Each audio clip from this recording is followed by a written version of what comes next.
এটা এমন একটা সময় যে সময়ে পৃথিবীতে ভয়ঙ্কর একটি ভাইরাস আক্রমণ করেছে, যার ফলে মানুষ ৪৮ ঘন্টার মধ্যে রক্তক্ষয়ী জম্বিতে পরিণত হচ্ছে। কেউ বা যন্ত্রণা সহ্য করতে না পেরে মাটির নিচে মাথা ঢুকিয়ে দিচ্ছে। অপরদিকে অল্প কিছু মানুষ নিজেদেরকে বাঁচিয়ে রাখার জন্য বিভিন্ন জায়গায় ছুটে বেড়াচ্ছে। কিন্তু এই পৃথিবীতে বেঁচে থাকা এতটা সহজ নয়। বেঁচে থাকা সুস্থ মানুষদের মাঝে অ্যান্ড্রি, তার স্ত্রী কে, তাদের ছোট্ট মেয়ে ছিল।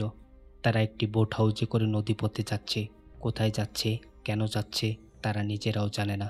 শুধু এটা জানে, তাদেরকে বেঁচে থাকতে হলে ইনফেক্টেড লোকদের থেকে অনেক দূরে থাকতে হবে। নদীপথে চলতে চলতে অ্যান্ড্রি নদীর কিনারায় একটি পরিবারকে দেখতে পায়। অ্যান্ড্রি তাদের কাছে যেতে চাচ্ছিল, কিন্তু পরিস্থিতিটা এত খারাপ ছিল যে কেউ কাউকে বিশ্বাস করতে পারে না। সেই পরিবারের লোকটি তার কাছে থাকা বন্দুকটি বের করে তাদেরকে দেখায়। সে বোঝাতে চাচ্ছিল কাছে এলে গুলি করে দেব। এরপর অ্যান্ড্রি আবার তার পরিবারকে সাথে নিয়ে নদীপথে চলতে শুরু করে। প্রায় সন্ধ্যা নেমে গেছে। তারা নদীর একটি জায়গায় তাদের বোট হাউসটি দাঁড় করায়। অ্যান্ড্রি এবং তার স্ত্রী নিজেদের মাঝে কথা বলতেছিল। তারা অনেক চিন্তিত ছিল। তাদের কাছে যে পরিমাণ খাবার রয়েছে সেগুলো অল্প কিছুদিনের মধ্যেই শেষ হয়ে যাবে। অ্যান্ড্রি তার স্ত্রী কে একটি মিলিটারি ক্যাম্পের কথা বলে, যেখানে গেলে তারা নিরাপদে থাকতে পারবে। তাছাড়াও জনবহুল এলাকা সকল লোক এখন ইনফেক্টেড। পরের দিন সকালে তারা আবার মিলিটারি ক্যাম্পের উদ্দেশ্যে যাত্রা শুরু করে। কিছুটা সামনে যাওয়ার পর অ্যান্ড্রি একটি পরিত্যক্ত বোট দেখতে পায়। যেহেতু তাদের কাছে যথেষ্ট খাবার ছিল না, তাই অ্যান্ড্রি সেই বোটটিতে যায় খাবার এবং প্রয়োজনীয় জিনিসপত্রের জন্য। সেই বোটটিতে খাবার, প্রয়োজনীয় জিনিসপত্রও পেয়ে যায় সে। অ্যান্ড্রি যখন সকল জিনিসপত্র কালেক্ট করছিল, তখন সে লক্ষ্য করে বোটের একটি কেবিন থেকে ভয়ানক আওয়াজ ভেসে আসছে। সে কেবিনটিতে কি আছে এটা দেখার দুঃসাহস করে না। দ্রুত বোট হাউসটি থেকে বেরিয়ে আসে। অ্যান্ডি সেই পরিত্যক্ত বোট থেকে যা পেয়েছে তা দিয়ে তাদের ২ মাস ভালোভাবে চলে যাবে। সেখান থেকে আনা একটি ওয়াইন অ্যান্ডি তার স্ত্রীকে গিফট করে, কারণ আজ তাদের বিবাহ বার্ষিকী ছিল। এরপর অ্যান্ড্রিকে না জানিয়ে আরও কিছু খাবার এবং জিনিসপত্রর খোঁজে কে সেই বোটটিতে যায়। একটু পর যখন বোটটি থেকে সে ফিরবে, তখন দেখা যায় কেউ একজন তাকে টেনে বোটটির ভেতরে নিয়ে যাচ্ছে। এদিকে ছোট্ট মেয়েটার কান্নার শব্দে অ্যান্ড্রির ঘুম ভেঙে যায়। বাচ্চা মেয়েটিকে সাথে নিয়ে যখন অ্যান্ড্রি কে খুঁজছিল, তখন সে মেঝেতে রক্ত পড়ে থাকতে দেখতে পায়। বাথরুমের দিকে অ্যান্ড্রি গেলে কে রক্তাক্ত অবস্থায় বসে থাকতে দেখতে পায়। তার পায়ে জম্বি কামড় দিয়েছে। অর্থাৎ সেই বোটের কেবিনে অ্যান্ড্রি যে শব্দ শুনেছিল তা কোনো জম্বি থেকে আসতেছিল। কে যখন সেখানে গিয়েছে, জম্বি তাকে আক্রমণ করেছে। কে এখন ইনফেক্টেড। ৪৮ ঘন্টার মধ্যে সে জম্বিতে পরিণত হবে।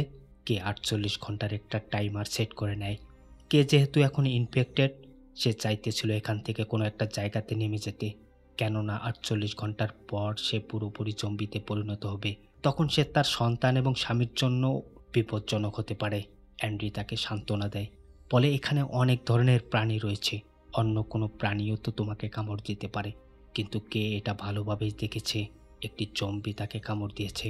অ্যান্ড্রি তার স্ত্রীকে অনেক ভালোবাসতো। অ্যান্ড্রি চাইতেছিল আশেপাশে খুঁজে কোনো একটি হসপিটালে তার চিকিৎসা করবে। এজন্য তারা হাউসবোটটি রেখে পায়ে হেঁটে চলার সিদ্ধান্ত নেয়। অপর পাশে একটি ১২ বছরের মেয়েকে দেখানো হয়, যার নাম থমি। সে একটি মৃত খরগোশকে একটি গর্তের মাঝে ছুঁড়ে মারে। গর্তের মাঝ থেকে জম্বির আওয়াজ ভেসে আসছে।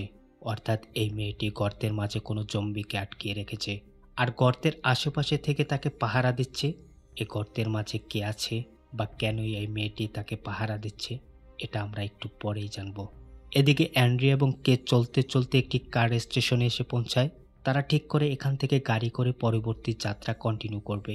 গাড়িগুলো অনেক দিন থেকে এখানে পড়ে আছে, তাই একটু মেরামত করতে হবে। যখন অ্যান্ড্রি একটি গাড়ি চালার উপযোগী করছিল, ঠিক তখনই সেখানে একটি জম্বি চলে আসে। সৌভাগ্যবশত তারা গাড়িটি নিয়ে সেখান থেকে দ্রুত পালাতে পারে। কিছু দূর চলার পর গাড়িটি থামায়। কে তার ছোট্ট মেয়েটার ডায়াপার চেঞ্জ করার জন্য গাড়ি থেকে বাইরে আসে। কের ফিরতে দেরি দেখে অ্যান্ড্রি গাড়ি থেকে বাইরে আসে। বাইরে আসার পর সে দেখতে পায় তার স্ত্রী মাটিতে পড়ে ছটফট করছে। কে এখন ইনফেক্টেড, সে ধীরে ধীরে জম্বিতে পরিণত হচ্ছে। এটা ছিল ভাইরাসে আক্রান্ত হওয়ার লক্ষণ। এরপর আবার তারা তাদের জার্নি কন্টিনিউ করে। কিছু সময় চলার পর কে লক্ষ্য করে তার মুখের লালা এবং রক্তগুলো কেমন যেন আঠালো এবং পিচ্ছিল হয়ে গেছে। সে বুঝে যায় তার কাছে বেশি সময় নেই। সে গাড়ি থেকে লাফ দিয়ে সুইসাইড করতে চায়। সে বুঝতে পারে সে নিজে একটা সময় তার স্বামী এবং বাচ্চার জন্য বিপদ হয়ে দাঁড়াবে। এ তাদের সাথে যেতেই চাচ্ছিল না। সে তার স্বামীকে বলে এখানে তাকে রেখে দূরে কোথাও চলে যাওয়ার জন্য। অ্যান্ডি তাকে শান্ত করে, আমাদের হাতে এখনো অনেক সময় আছে। এর মাঝে আমরা মিলিটারি ক্যাম্প খুঁজে পাবো এবং তোমার চিকিৎসা করব। তুমি সুস্থ হয়ে যাবে। অপরদিকে থমি গর্তের মাঝে যে জম্বিটিকে আটকিয়ে রেখেছিল, জম্বিটি সেখান থেকে পালিয়েছে। জম্বিটি হাঁটতে হাঁটতে রাস্তার মাঝে চলে এসেছে একেবারে। অপর প্রান্ত থেকে গাড়ি করে আসছিল অ্যান্ড্রি। হঠাৎ অ্যান্ড্রি জম্বিটিকে গাড়ির সামনে দেখে গাড়ির নিয়ন্ত্রণ হারিয়ে ফেলে। রাস্তার পাশে থাকা একটি গাছে লাগিয়ে দেয়। এই অ্যাক্সিডেন্টে অ্যান্ড্রি তার মেয়ে হালকা আঘাত পেলেও তার স্ত্রীর পেটে একটি গাছের ডাল ঢুকে যায়। অ্যান্ড্রি তখন সেখানে জ্ঞান হারায়। যখন অ্যান্ড্রি চোখ খুলে, সে দেখতে পায় তার স্ত্রী রক্ত দিয়ে লিখেছে সেভার, অর্থাৎ তার মেয়েকে বাঁচাতে বলেছে। কিন্তু এখন তার স্ত্রী পুরোপুরি জম্বিতে পরিণত হয়েছে। তাকে দেখতে বীভৎস দেখাচ্ছিল। তাদের মেয়েটি ব্যাকসিটে বসা। এ যেহেতু এখন জম্বিতে পরিণত হয়েছে, সে তার মেয়ে এবং হাজবেন্ডকে আক্রমণ করতে চাচ্ছে। মানুষের রক্ত তাদেরকে আকৃষ্ট করে। অ্যান্ড্রি যখন তার মেয়েকে উদ্ধার করতে যায়, তখন কে তার হাতে কামড় দিয়ে দেয়। অ্যান্ড্রি অনেক চেষ্টার পর তার মেয়েকে নিয়ে গাড়ি থেকে বের হয়। অ্যান্ড্রি নিজেও এখন ইনফেক্টেড। কের মাধ্যমে ভাইরাস তার মাঝে গিয়েছে।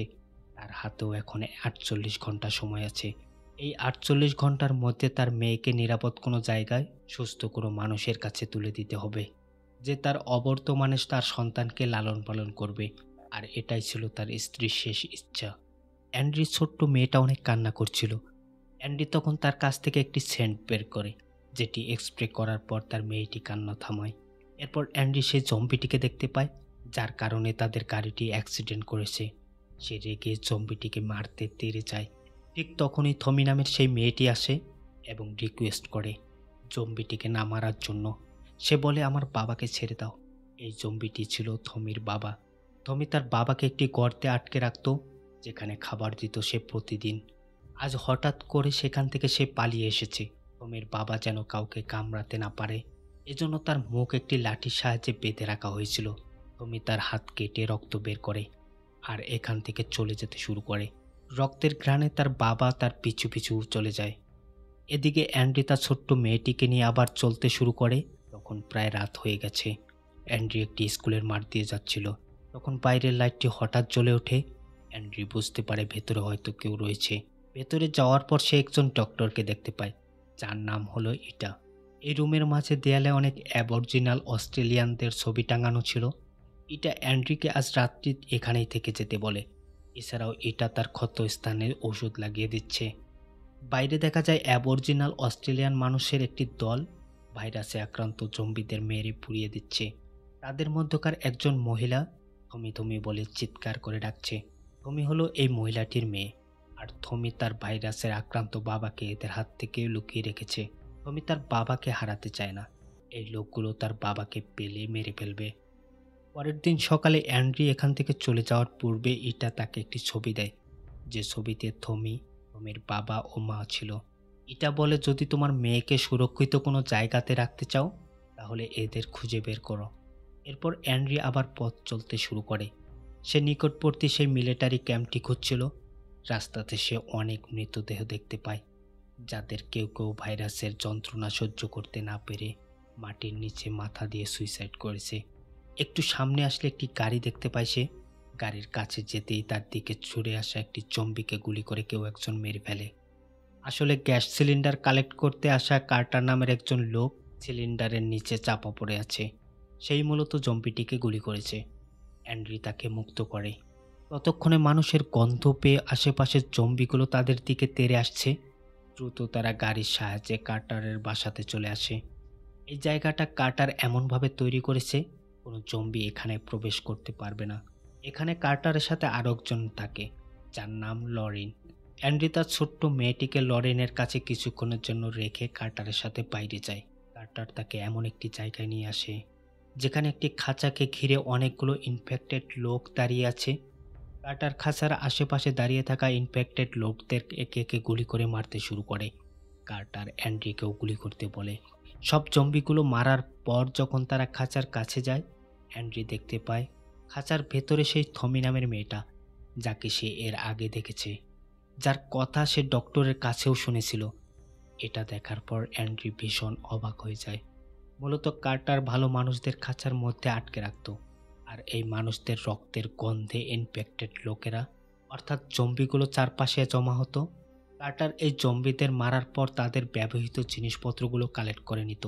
যখন পৃথিবী একদম ঠিক হয়ে যাবে তখন এই মূল্যবান জিনিসপত্রগুলো কাজে লাগাবে সে। অ্যান্ডি সেখানে আরও একটি খাঁচা দেখতে পায়, যেখানে অ্যাবরিজিনাল অস্ট্রেলিয়ান একটি বৃদ্ধ লোক বন্দি অবস্থায় ছিল। কার্টার সেই খাঁচার চারপাশে রক্ত ছিটিয়ে রাখে, যাতে ইনফেক্টেড লোকেরা দ্রুত এই রক্তের গন্ধে খাঁচার চারপাশে জমা হয়। এগুলো দেখে অ্যান্ড্রি ভীষণ মন খারাপ হয়ে যায়। কার্টার এসব নিয়ে ভাবতে মানা করে তাকে। সেই রাতে অ্যান্ড্রি তার মেয়েকে লরেনের কাছে রেখে বাইরে আসে। অ্যান্ড্রি মূলত সুইসাইড করতে চাচ্ছিল। সে মনে করে লরেন এবং কার্টারের কাছে তার মেয়েটি সুরক্ষিত থাকবে। ঠিক তখন সেখানে লরেন চলে আসে। অ্যান্ড্রিকে সে বাধা দেয়, বলে, তুমি কি মনে করো তোমার মেয়ে এখানে সুরক্ষিত? মোটেও না। সে আরও বলে, কার্টার আমার স্বামী নয়, বরং সে আমার স্বামীকে খাঁচায় বন্দি করে রাখত ইনফেক্টেড লোকদের মারার জন্য। এভাবে চলার কিছুদিন পর সে আমার স্বামীকেও মেরে ফেলেছে। তাছাড়াও লরেন এটাও জেনে গেছে অ্যান্ড্রি ইনফেক্টেড। লরেন অ্যান্ড্রির মেয়ের জামাতে পিচ্ছিল পদার্থগুলো দেখতে পেয়েছে, তবে এ কথা সে কার্টারকে এখনও বলেনি। অ্যান্ড্রির কাছে মাত্র 20 ঘন্টা সময় আছে। অ্যান্ড্রি তার মেয়ে এবং লরেনকে নদীর তীরে থাকা সেই পরিবারটির কাছে নিয়ে যেতে চাচ্ছে। ঠিক তখন সেখানে কার্টার চলে আসে। তাদের কথাগুলো সব শুনে ফেলেছে সে। কার্টার অ্যান্ড্রিকে মেরে অজ্ঞান করে ফেলে। অ্যান্ড্রির যখন জ্ঞান ফিরে, সে নিজেকে থমির সাথে খাঁচাতে আবিষ্কার করে। থমি তাকে দেখে ভয় পাচ্ছিল, কেননা গতকাল অ্যান্ড্রি কার্টারের সাথেই ছিল। অ্যান্ড্রি তাকে ভয় পেতে মানা করে, সে তার কোনো ক্ষতি করবে না, সে তার মতো এখন বন্দি। এখান থেকে যে করে হোক পালাতে হবে তাদের। এই লোহার খাঁচার দরজাটি প্রচুর ওয়েট ছিল, কারো একার পক্ষে এটা খোলা সম্ভব নয়। তাই অ্যান্ড্রি একটি চেনের এক প্রান্তে দরজার একটি অংশ পেঁচিয়ে দেয়, অপর প্রান্তে কিছু মাংস বেঁধে দূরে ছুঁড়ে মারে। এই মাংসের গন্ধে কিছু জম্বি চেনে বাঁধা মাংস নিয়ে কারাকারি শুরু করে, টানতে শুরু করে। এতে খাঁচার দরজাটি উপরে উঠতে থাকে। এই সুযোগে অ্যান্ড্রি এবং থমি খাঁচা থেকে বের হয়ে আসে। তারা সোজা চলে আসে কার্টারের ঘরে, যেখানে অ্যান্ড্রি এবং তার মেয়ে ছিল। তারা লরেনকেও সাথে নেয়। সময় নষ্ট না করে অ্যান্ড্রি তার ছোট্ট মেয়ে থমি এবং লরেন সহ এখান থেকে পালাতে শুরু করে। কার্টার শব্দ শুনে বাইরে বেরিয়ে আসে। সে তাদেরকে আটকানোর জন্য অ্যান্ড্রিকে উদ্দেশ্য করে গুলি চালায়, কিন্তু মাঝখানে এসে লরেন দাঁড়ায়। গুলি তার লাগে, সঙ্গে সঙ্গে সে মারা যায়। অ্যান্ড্রি তার ছোট্ট মেয়ে এবং থমিকে নিয়ে একটি গুহাতে আশ্রয় নেয়। কার্টার তাদের পিছু করলেও রাতের অন্ধকারে তাদেরকে আর খুঁজে পায় না। নিরাশ হয়ে তাকে বাড়ি ফিরতে হয়। রাতের বেলায় অ্যান্ড্রি বেশি অসুস্থ হয়ে পড়ে। তার কাছে সময় ফুরিয়ে আসছে। পরের দিন সকালে তারা যাত্রা কন্টিনিউ করে আবার। এখন অ্যান্ড্রির একমাত্র উদ্দেশ্য হলো তার মেয়েকে সেই নদীর তীরে পরিবারটির কাছে হস্তান্তর করা, যেন অ্যান্ড্রির অনুপস্থিতিতে তার মেয়ের খেয়াল রাখে তারা। যাবার সময় থমির বাবাকে যেখানে রাখা হয়েছে সে জায়গাটাতে আসে। তারা এখানে আসার পূর্বেই থমির বাবাকে অ্যাবরিজিনাল অস্ট্রেলিয়ান লোকেরা মেরে ফেলেছে। বডিটি তাদের রীতিনীতি অনুযায়ী গাছের মাঝে সুন্দরভাবে রেখে দিয়েছে। এতে থমি অনেক ভেঙে পড়ে। অ্যান্ডি তাকে অনেক বোঝানোর চেষ্টা করে, কিন্তু কিছুতেই সে বুঝতেছে না। থমি যেহেতু অ্যান্ডির সাথে যেতে চাচ্ছিল না, তাই জন্যে অ্যান্ডি একাই পথ চলতে শুরু করে সেই পরিবারটি খোঁজার উদ্দেশ্যে। মাত্র 9 ঘন্টা সময় আছে তার কাছে। তখন হঠাৎ অ্যান্ড্রি মাটিতে পড়ে ছটফট করতে শুরু করে।